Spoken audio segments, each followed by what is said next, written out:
Live View, we've talked to Canon, and now we're here with Blackmagic. I saw this morning on the Facebook that you guys had introduced some new switchers, is that right? Yeah, I mean, with some great announcements at the show this year. I think, people are not seen this for a couple of years. They're interested in what's been going on, and this is a great opportunity to showcase some new ATEM switches, new ATEM constellations. We have effectively two different models there of the ATEM, sorry, three different models of the ATEM constellation, all HD models. People familiar with our constellation will know we have an 8K version.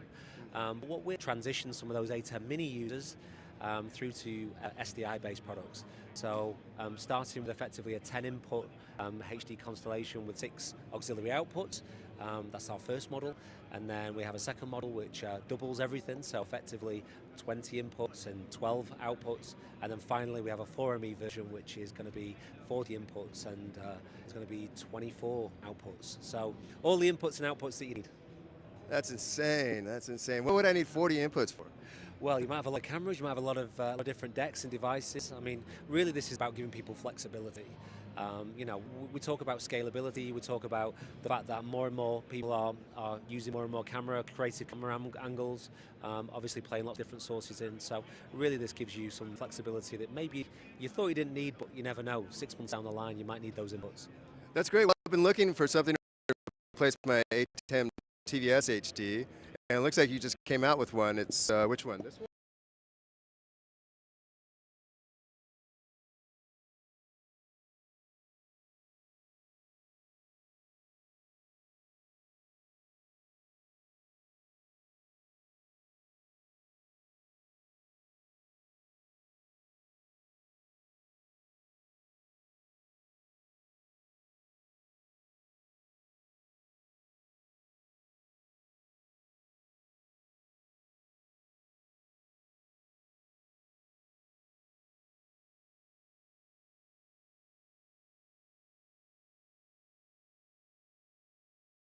Give us more auxiliary outputs because people either want to send them to multiple screens or they want to send them to multiple decks, and we tried to get as many as we can on that device, and this is a great new product. Certainly if you're coming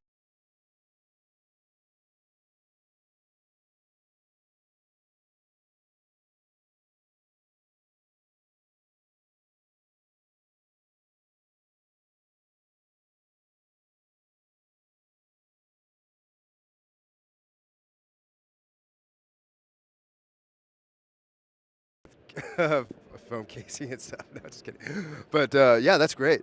And with the 6 auxiliary outputs, that would allow you to do like ISOs if you ran each one into like a hyperdeck or something? Yeah, absolutely. I mean, it gives you the flexibility there to take all your ISO feeds out or run your program outs to multiple screens.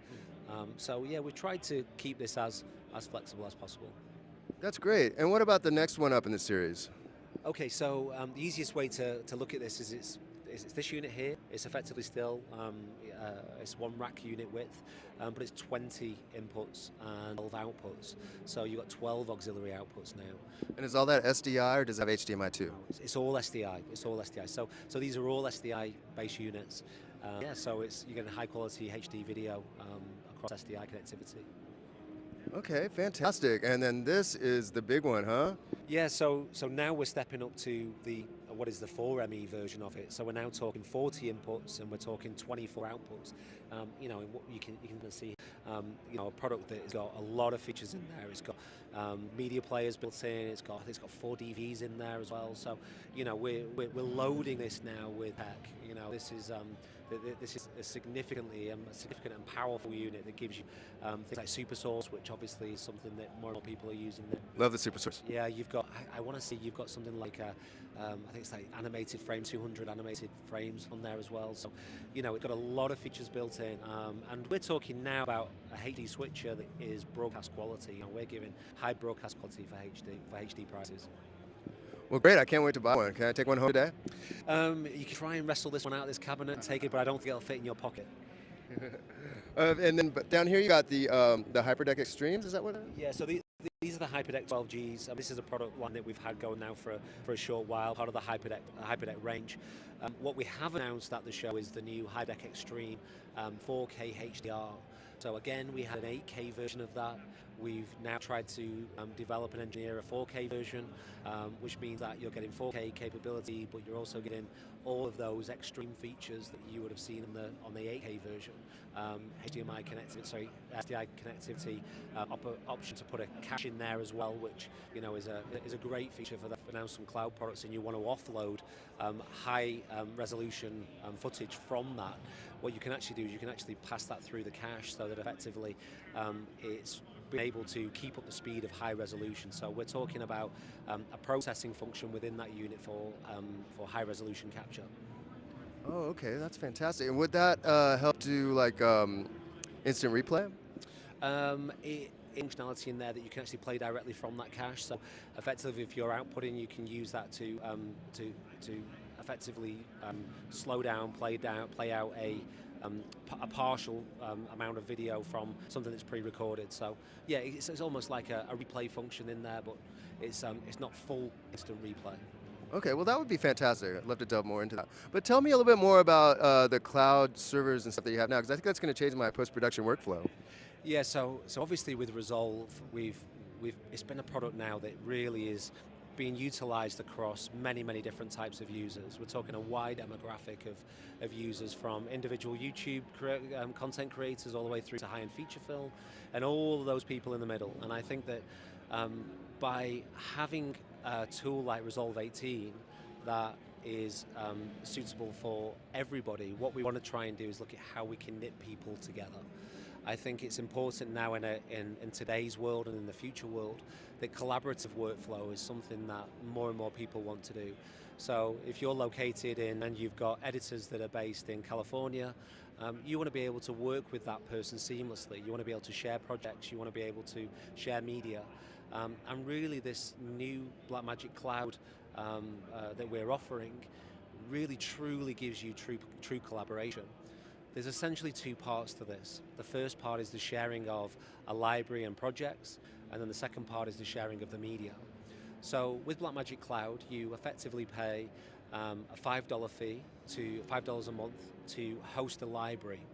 Now that library is created from within Resolve 18, and you can have multiple projects within that library.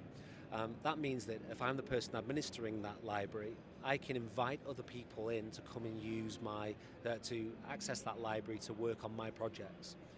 Now that gives me as the administrator the right to give you read-write or just read preferences.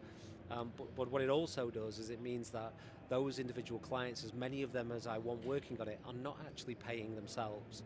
It's only me as the host of that library that's paying that $5. Now after 2 weeks, if I decide that I want to finish that library and I want to shut that project down, I can effectively remove that library from the cloud and I'll stop being charged. So this is not a subscription, it's not something that rolls month on month, it's not something where you've got a 30-day window where you have to continue before you can cancel. Effectively, this means that if that library is active, you're being charged. If that library is not active, effectively you're not being charged. Great, and how does sharing the media work? Okay, I'm glad you asked that because that's the secondary part now. So if you are working within that cloud environment and you already have a copy of that media, say local to you, then obviously you can reconnect that to your project. But in most cases, what we want to do is synchronize media, and we want to be able to add and subtract media from a shared point. We also want to be able to make adjustments and changes, and for me as the administrator to see those changes happen real time. So what we can do with our Cloud Store products is that we can take our hardware device. We have a Cloud Store, we have a pod, we also have a Cloud Store Mini, and we have the Cloud Store 20 terabyte and Cloud Store 80 terabyte. And those are effectively hardware devices that host our media. What we now do is we link them to a central Dropbox client. Now, with that Dropbox, I can then give you rights to that Dropbox account. And if you also have a cloud store at your end, as I am populating my media at my end, what's happening is that media is transferring up to that Dropbox account, and it's then transferring down onto your local storage. So now any changes and additions that I'm making, we're real-time synchronizing all of that together. So as I make a change, you'll see that change. Now, because we're using 10 gig Ethernet and we're using a Dropbox client, which is incredibly fast, all of those additions and all of those changes are happening very, very quickly, which means that we can work with high resolution media, we can work with effectively storage intensive media, and the nice thing about the way in which this is all synchronized is that this will just pass up through that Dropbox and drop back down into your device, and you won't have to necessarily be waiting for a significant amount of time for you to get access. So you're not really doing proxies then, it just syncs the high resolution media? Okay, so now this is the next bit. So proxies. Now, if you want to start working on that project immediately, before all of that footage is copied down onto your local drive, we've developed a new app. This new app is called the Proxy Generator. Now, what this is an application that looks at a specific folder on that cloud store, and it reads through your folder structure to look for media that can be created, that it can create proxies for. So as an example, let's say I've got a single folder, and in that folder I've got 10 files. They're all high resolution, they're all storage intensive. I can now point to that folder with the proxy generator. It will look at those 10 files, I can hit start, and it will start to convert all of those into proxies. Now, the benefit of it working in a way where we're pointing that application at those folders means that I could actually have multiple machines all pointing at that folder. So let's say in my facility I've got 5 machines.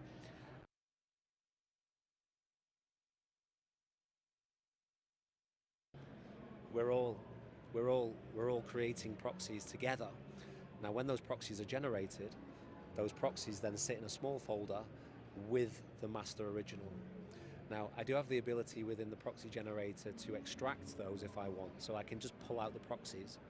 But the benefit is as well is that when those files are transferred up to the Dropbox and then are effectively removed from Dropbox or passed down to your device, proxies are treated with preference, which means that the first thing you'll start to see before you see anything else is proxies, which means as an editor or as a colorist, you can now start working.